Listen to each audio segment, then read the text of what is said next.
Welcome to Health Talk. I'm Julie Banderas in for Dr. Manny. You know, the average American consumes more than 126 grams of sugar per day.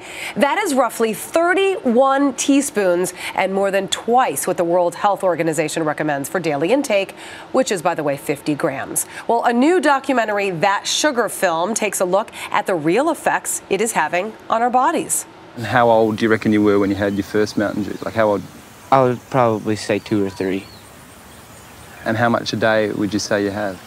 I would say at least 4 or 5 bottles. If it was cans, I would say at least a 12-pack.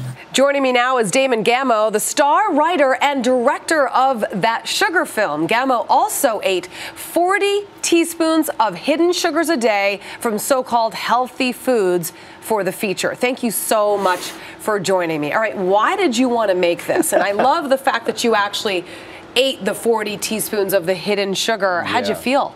Pretty terrible. I mean, I think we all understand that if we eat too much sugar in kind of soft drinks and donuts, you're going to get sick. But I think not many people realise just how pervasive sugar is in the food supply. It's now found in about 75% of the foods we eat. So I guess that was the point of the experiment. There was so much debate and conjecture on the topic. Some people were saying it was poisonous and toxic.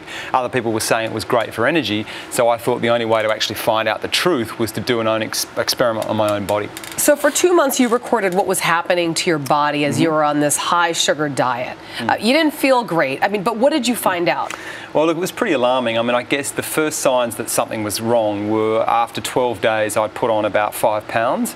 And then after 18 days, I'd started to develop fatty liver disease. Really? And this is non-alcoholic fatty liver disease, kind of didn't exist 35 years ago, and it's now found in nearly 1 in 3 Americans. So that was really a big sort of turning point for the whole film, and everything went up another notch there because a lot of the conjecture and discussion in science at the moment is around this 1/2 of sugar, the fructose, and how it uniquely metabolizes by turning to fat in our liver. So the fact that that happened to me so quickly meant that everything sort of escalated and went to another level. Oh my gosh, that's really scary. I mean, you talk about hidden sugars. Like, give me an example of hidden sugars that maybe we're not looking out for. So look, my standard sort of start of the day would be a perceived healthy breakfast. You know, there's pictures of bees and flowers and a sunset on the front cover, and parents might think it's great and essential for your health.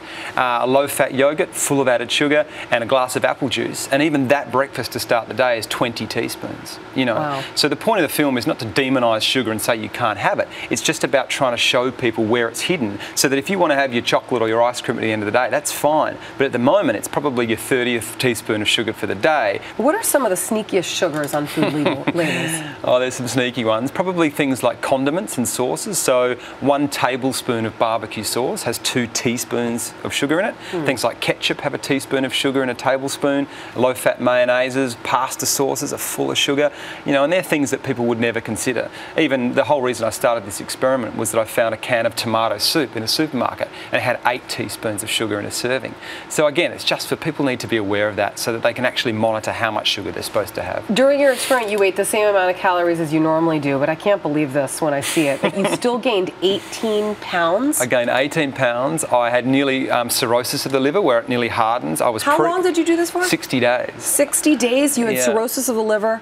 I was pre-type 2 diabetic, I had heart disease risks, and I had 4 inches of visceral fat around my organs and the body.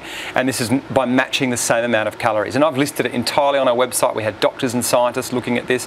There's a lot of new science starting to come out about this and say, are these calories, look, they're the same on the plate, but once they enter into our body, they behave very differently metabolically and trigger different hormones and affect appetite and all sorts of things. And so that certainly happened to me. I don't know, I can't explain it, but it was very real. You know, I feel sort of like I've been had as a consumer. I mean, you know, these big sugar companies seem like they're trying to confuse the public.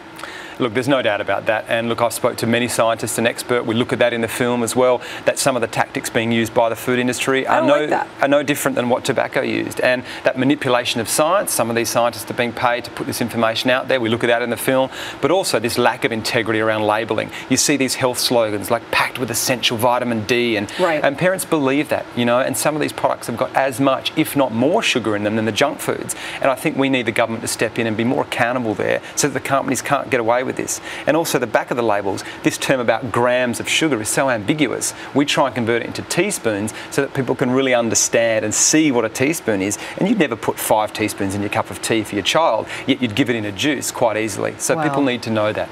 Okay, so advice you can give viewers on how to reduce, their sugar consumption. Well, look, it's all, the simple message of the film is that if you can eat real foods as much as possible, you're going to be fine. Fruits and vegetables in their whole form, snack on nuts if you can, try and kind of shop the perimeter of the supermarket. That's not easy for everyone, depending on their status economically, and we just sort of say that do whatever you can. If you still have to take your family to Taco Bell, then at least choose water instead of the soft drinks for now, and just try and have as much real food as you can, because your body knows how to deal with that. It'll trigger the right hormones, the appetite controls will kick in, and you won't have to go on all these diet shakes and meal plans and whatnot. You just eat real food. The other simple message, especially for parents when you're reading a label, is to know that 1 teaspoon of sugar is 4 grams. So if you see on the back of a juice 20 grams, divide that by 4 and there's 5 teaspoons of sugar in that packet. That just makes it much easier. And a reminder, how many teaspoons of sugar should we have a day? Well, the World Health Organization now, for a 2,000 calorie diet, says no more than 6 teaspoons for optimal health. And that is actually less than what you had for breakfast on a daily basis. Well, absolutely. That's I was having 3 times that amount by breakfast. So. Okay.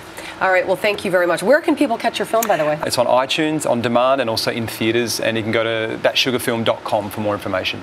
All right. Awesome. Thank you so much for joining us. I really appreciate it. This is very interesting. Now I'm going to have to go count my sugar intake. Okay. I can't imagine what I've had so far. Damon Gameau, thank you very much. Thank you. And if you have a health question, send an email to drmanny@foxnews.com. Until next time, I'm Julie Banderas.